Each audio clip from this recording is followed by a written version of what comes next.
Welcome to the channel everyone. तो इस video में हम लोग बात करने वाले हैं अबाउट द रेजोनेंस स्ट्रक्चर्स के बारे में। तो क्लास 12th के लिए आपके लिए जितनी भी इम्पोर्टेंट रेजोनेंस स्ट्रक्चर्स हैं वो हम लोग वन बाय वन एक्सप्लेन करेंगे। तो आज की हमारी रेजोनेंस स्ट्रक्चर है resonance structure of the chlorobenzene.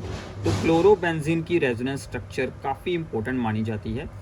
तो इसकी स्ट्रक्चर में से आपको क्या क्या जानकारी मिलती है वो सभी कुछ हम यहाँ पर एक्सप्लेन करने वाले हैं। जैसे मान लीजिए दिस इज़ दी क्लोरोबेंजीन, तो ये है हमारे पास दैट इज़ दी क्लोरोबेंजीन। अब देखिए क्लोरोबेंजीन में क्या होता है कि Cl के पास इलेक्ट्रॉन पेयर्स होते हैं 3, ठीक है। तो इसके इलेक्ट्रॉन पेयर रिंग के साथ यूज़ हो जाते हैं। अभी मैं ऐसे वर्ड्स यूज़ करूँगा, बाद में आपको एग्जैक्ट वर्ड्स हम लोग बताते हैं कि इसके जो इलेक्ट्रॉन पेयर्स हैं वो मान लीजिए इस इलेक्ट्रॉन के साथ उन्होंने बॉन्ड बना लिया, यहाँ पर हो गए शेयर। तो क्या होगा कि सी ने तो अपने 4 बॉन्ड ही रखने हैं, तो उसके तो ऑलरेडी 4 बॉन्ड थे, तो वो अपना एक बॉन्ड यहाँ से ब्रेक करवाएगी और ये इलेक्ट्रॉन पेयर यहाँ पर पहुँच जाएगा। यानी कि ये इलेक्ट्रॉन पेयर यहाँ पर यूज़ होकर न्यू बॉन्ड बन गया इन दोनों के बीच, और ये वाला बॉन्ड ब्रेक होकर ये इलेक्ट्रॉन पेयर इस कार्बन के पास आ गया। तो इसका क्या रिजल्ट बना है वो हमने अगले स्टेप में शो करना होता है। तो पहले यही सिंपल बनाते हैं, ये दोनों ऐसे ही रखेंगे। अब यहाँ पर क्या हुआ है, यहाँ पर ये इलेक्ट्रॉन शेयर हुआ है, तो इसके साथ एक बॉन्ड और बन गया।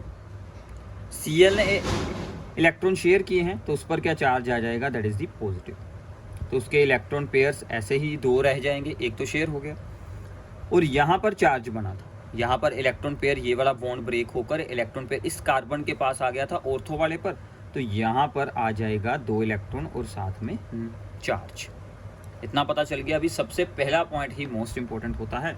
अब आगे तो आप लोगों ने सिंपली इस चार्ज ने अटैक करना है इस कार्बन पर, और ये वाला बॉन्ड ब्रेक होकर इलेक्ट्रॉन के चार्ज यहाँ पर पहुँच जाएगा, ठीक है। तो अगले स्टेप में क्या बनेगा कि पहले हमने ये सब कुछ एज इट इज़ ही आप लोगों ने ड्रॉ कर लेना है। ये सब कुछ एज इट इज़ हो गया। अब ये वाला बॉन्ड का तो कोई इशू नहीं है, इसको ऐसे ही रखते हैं। अब ये इलेक्ट्रॉन शेयर हुआ है इस कार्बन के साथ, मतलब इन दोनों में एक बॉन्ड और बन जाएगा, एक तो ऑलरेडी है, एक यहाँ पर और बॉन्ड फॉर्म हो गया। अब ये यहाँ से ब्रेक हुआ था बॉन्ड, तो इसके पास आ गया हमारा एक्स्ट्रा चार्ज। क्लियर है। अब ये इलेक्ट्रॉन पेयर इस पर अटैक करेगा और ये बॉन्ड ब्रेक होकर यहाँ पर पहुँच जाएगा, ठीक है भाई।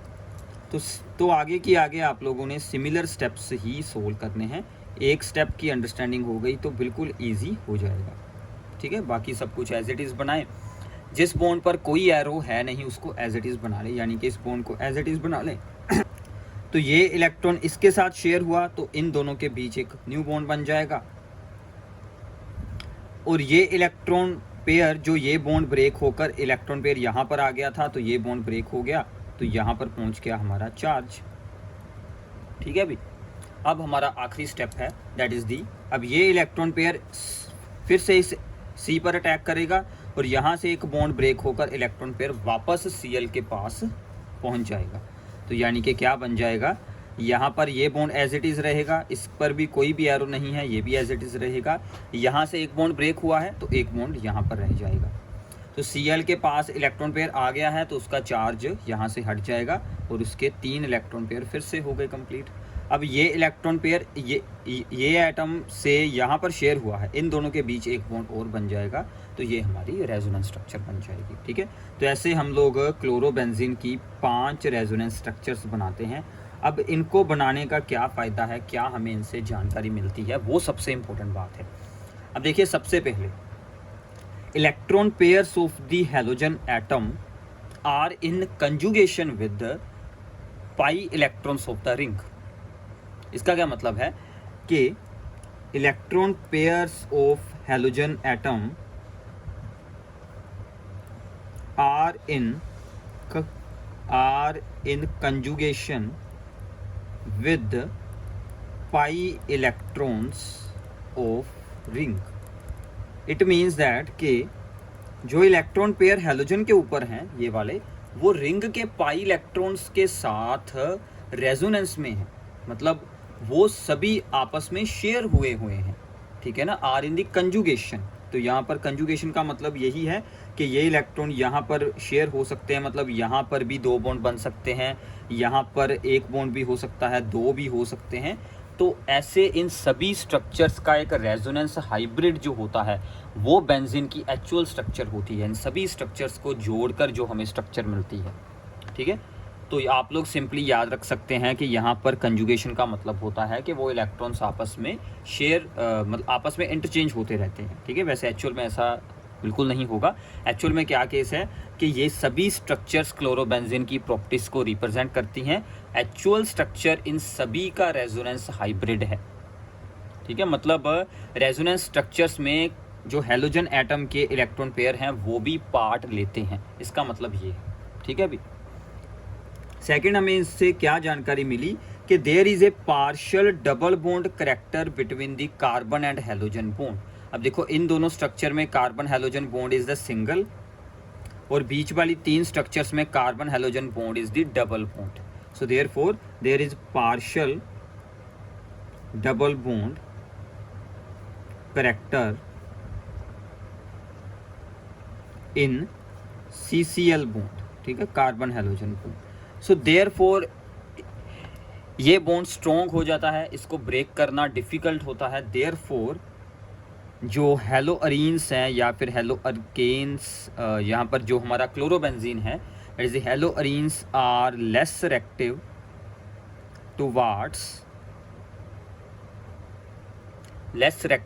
टुवार्ड्स न्यूक्लियोफिलिक सब्स्टिट्यूशन, ठीक है। तो वो न्यूक्लियोफिलिक सब्स्टिट्यूशन की तरफ उसकी रिएक्टिविटी काफ़ी लो रहती है because of the partial double bond character, जिसके कारण ये बॉन्ड शॉर्ट हो जाता है और ये स्ट्रॉन्ग हो जाता है, ठीक है। अभी इसके अलावा हमें जानकारी मिलती है, अब देखिए कि there is more electron density at ortho and para position, ठीक है। जो ऑर्थो एंड पैरा पोजीशंस हैं, यानी कि ortho position and para position, ortho position, इन पर इलेक्ट्रॉन डेंसिटी ज़्यादा है।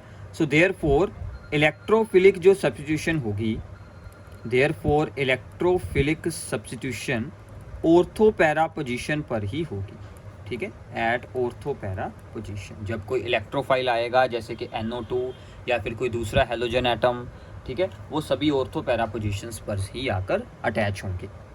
इतना क्लियर है। अभी इसके अलावा जो हेलोजन एटम है, Cl एटम है, उसका -I इफेक्ट होता है, यानी कि इलेक्ट्रॉन विदड्रॉइंग इफेक्ट होता है, जिसके कारण इलेक्ट्रोफिलिक सब्स्टिट्यूशन स्लो हो जाती है, ठीक है। स्लो इलेक्ट्रोफिलिक सब्स्टिट्यूशन, ये भी आपसे पूछा जा सकता है। इतना पता चल गया। अभी इलेक्ट्रोफिलिक सब्स्टिट्यूशन में पॉजिटिव आयन आकर जुड़ेगा। न्यूक्लियोफिलिक सब्स्टिट्यूशन में जो कोई ऐसा होगा यहाँ पर एटम जिसके पास एक्स्ट्रा इलेक्ट्रॉन है, वो हेलोजन की जगह पर आएगा। इलेक्ट्रोफिलिक में हेलोजन ऐसे ही ऊपर अटैच हुआ रहेगा, बट ऑर्थो और पैरा पोजीशन पर कोई दूसरा हेलोजन या कोई NO2 ग्रुप आकर अटैच हो जाएगा, ठीक है। अभी तो इसके अलावा आप लोगों को ये भी इसमें याद रख सकते हैं कि अगर हम ऑर्थो और पैरा पोजीशन पर कोई इलेक्ट्रॉन विदड्रॉइंग ग्रुप अटैच कर दें जैसे कि NO2, तो वो इन इलेक्ट्रॉन्स को जो यहाँ पर एक्स्ट्रा आ रहे हैं उनको अपनी ओर अट्रैक्ट कर लेगा, जिसके कारण कि ये रेजोनेंस स्ट्रक्चर और ज़्यादा स्टेबल हो जाएगी और क्लोरोबेंजीन की बाद में न्यूक्लियोफिलिक सब्स्टिट्यूशन करना ईजी हो जाएगा, क्योंकि NO2 रिंग के इलेक्ट्रॉन्स को अपनी तरफ अट्रैक्ट कर लेगा, ठीक है। यानी कि अगर Cl तो जुड़ा ही है बेंजीन के साथ, अगर हम इसके साथ जोड़ दें NO2, so this is more reactive, ठीक है। तो ये मोर रिएक्टिव बन जाएगा, यानी कि Cl को रिप्लेस करना बाय द न्यूक्लियोफाइल फिर हमारे लिए ईजी हो जाएगा, ठीक है। तो ये कुछ इंपॉर्टेंट टर्म्स थी जो आप इसकी रेजोनेंस स्ट्रक्चर के साथ आपको एग्ज़ाम में से पूछी जाती हैं। तो ये सब कुछ आप लोगों ने याद रखना है। आपके काफ़ी सारे आंसर्स एक ही चीज़ के साथ एक्सप्लेन हो जाते हैं। इसकी न्यूक्लियोफिलिक सब्स्टिट्यूशन के लिए lower activity, slow electrophilic substitution, ortho para पर क्यों होती है सब्स्टिट्यूशन, ठीक है। और इसके अलावा जो हेलोजन एटम है उसके इलेक्ट्रॉन्स भी रिंग के साथ इन कंजुगेशन रहते हैं। तो ये सभी बातें आपको इसी में ही अंडरस्टैंड हो जाएंगी। सो आई होप कि आप लोगों ने अच्छे से इसे अंडरस्टैंड किया होगा। इस वीडियो को अपने सभी फ्रेंड्स के साथ शेयर करना। ऐसी ही और वीडियोज़ आपको हमारे चैनल पर मिलती रहेंगी। Thanks for watching this video.